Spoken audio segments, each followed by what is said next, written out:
Hey there, creepy peeps, and welcome to another indie movie review. Last week was technically an indie movie review too, and it should be a Dissecting the Macabre today, but I made an executive decision to flip that around. So next week is Dissecting the Macabre, just so it lines up a little bit more with some of the horror movies that are coming out this month. Yeah, that's the only reason for that. Today I'm going to be talking about Escape from Cannibal Farm. Before I start talking about this movie though, I want to say a quick thank you to my creepy patron peeps. Thank you so much for your support of this channel. It really does mean a lot to me. If you want to find out the perks to being a creepy patron peep, you can follow that link in the description. There will also be a clickable little thing at the end of the video on the screen. I'm going to go ahead and read the summary from IMDb because it's super long, and as you'll find out as the review goes on, there's a lot of parts to this movie, so just to make sure I get it all summarized correctly, I'm gonna read what they have on IMDb. So here we go. In the British countryside, the Harver family head out on an idyllic summer camping trip where they can bury past tensions and enjoy some family bonding.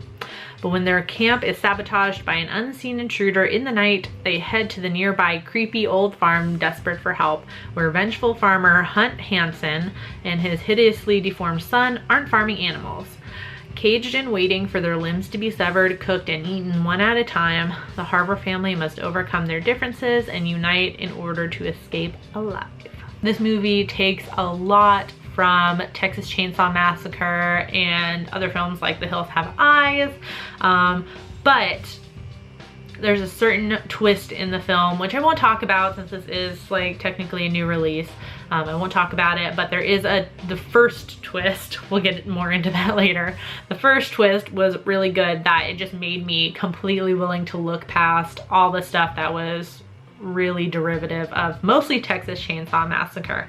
There were just a lot that, I mean, just looking at the poster for the movie, our killer looks a whole lot like Leatherface, and his name in the movie is the boy with the melted face, and he wears a skin mask. Like, come on. But like I said, I was willing to look past all that because the story, you know, they took it a unique route where it wasn't just a copy from Texas Chainsaw Massacre, especially when that first plot twist hits, which is pretty early on actually.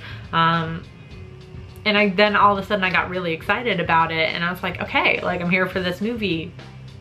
Let's go. Like, I was happy that they found like a cool, unique twist to put on the movie. Otherwise it could have just easily ended up being like a UK Texas Chainsaw Massacre.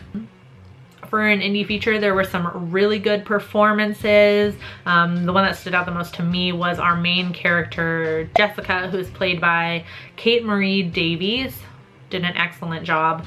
And I was really pleased with the fact that there was a lot of gore and a lot of practical effects.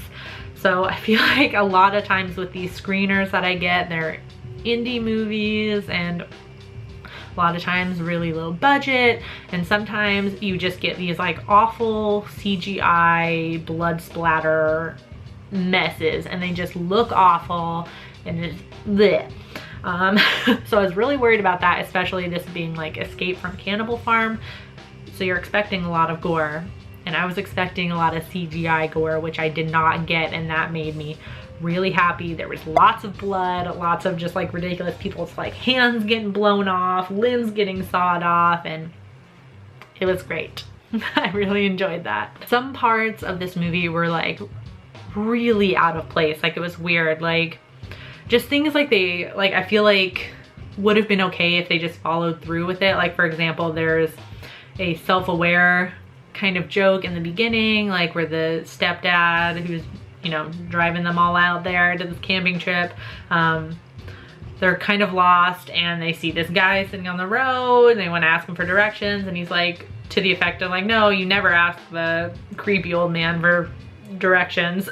And it's like an odd self-aware moment that kind of just like fell flat, and there's no other jokes of that nature in the movie, so it just ended up feeling out of place. And And then once they get to the campsite, the stepdad is doing this whole like macho man thing. He's grilling meat over the fire and stuff. And then Jessica and her boyfriend were like, we're vegan or something. And I was expecting a punchline. Like I was expecting some sort of like, oh, vegans are stupid joke. Which was fine. I was expecting it, but then it just like got really serious for a second, to the point where I actually paused the movie to like look up and see if the writer slash director was vegan, because I was like, it got weirdly serious. Like the boyfriend of our protagonist Jessica, gets defensive and says something like, well, when you're dying of like heart disease and all this other stuff or whatever, then you won't be laughing at us or something. And then the dad just gets really angry and walks away, instead of like, I was expecting like a punchline. Do you know what I mean? I don't know, maybe I'm not making any sense, but it was just like really out of place, because veganism doesn't come up at any other time in the movie. I mean, I know it's like a cannibal movie, so that's probably why it got thrown in there, but do you understand what I'm saying? It just got oddly serious. Like there was no joke or punchline. It just felt really out of place. The dialogue was super odd in some places, particularly the owner of the cannibal farm, Hunt Hansen, which yes, is a nod to Gunnar Hansen, who played Leatherface. So he has like these, the only word that comes to mind, and only because this is a British film, is soliloquy. He has these really long just speeches where he just has all these like very big words and nice elegant words, and I just like, I know they're like, I wanted to be like, well, I know they're British, but like farmers everywhere do not talk like this. It sounded like,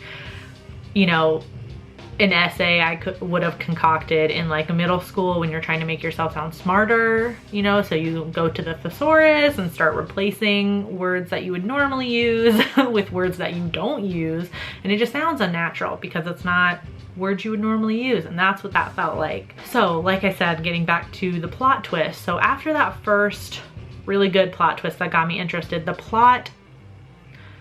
there were a few more plot twists. It just got so much more convoluted than it needed to be, and then I just completely lost interest at a certain point. Like there were just too many things going on, way too many things going on. Yeah, that's the only thing I can say about that. I don't want to give away all the plot twists or anything, but just way too much going on. And that being said too, there were a lot of inconsistencies where the injuries are concerned. So like there'll be a scene where somebody gets bludgeoned with a sledgehammer, and it's cutting back and forth, and you see them get all bloodied up, and then they get dragged away and they're like clean, and you know what I mean? There were like inconsistencies, somebody getting their arm sawed off and there's no blood spewing out. It's just, you know what I mean? It's just weird. And then the one huge glaring thing I have to point out is the skeleton of the mom figure. So basically Hunt Hansen's wife dies at the beginning of the movie. That's really not a spoiler, and they keep her skeleton and he talks to her. And I'm sorry, there's no way you can get around this. This thing is clearly a store-bought skeleton, from a Halloween shop or something. There's even a point where you can see the screws in the skeleton at the ankle. And it just looks way too clean. Like it just didn't look like they put in any effort to make it look like decaying old bones, or it's just very obviously a store-bought skeleton. And yeah, which like, again, it just didn't fit in. Like the rest of the movie looked good. Like the costumes, the set and everything looked great. That skeleton just stuck out like a sore thumb because everything else looked good. I think that's why it got me so irritated, because it was just like kind of disappointing. So was Escape from Cannibal Farm worth it?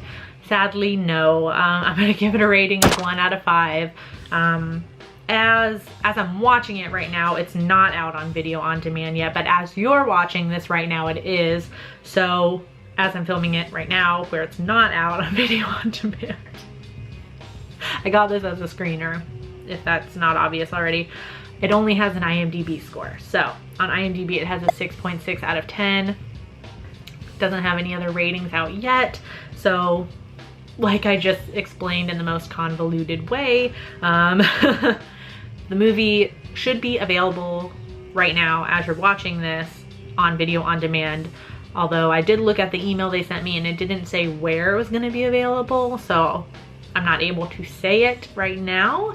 But I will check when this video goes up, and I will put info for where you can watch it in the description box should you choose to watch it. All right, so if by the time you're watching this you've seen Escape from Cannibal Farm, I'm sorry, let me know in the description box what you thought about it, or if you go watch it, come back and let me know what you thought.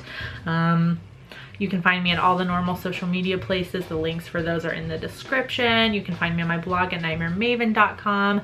You can find me at morbidlybeautiful.com as a contributing writer. You can also find me at patreon.com/nightmaremaven if you want to support the channel. I do hope you enjoyed this video. If you did, please give it a thumbs up. Subscribe if you're new here and become a creepy peep today. I post videos Monday through Friday. Thank you so much for watching, and until next time, stay strange. Bye!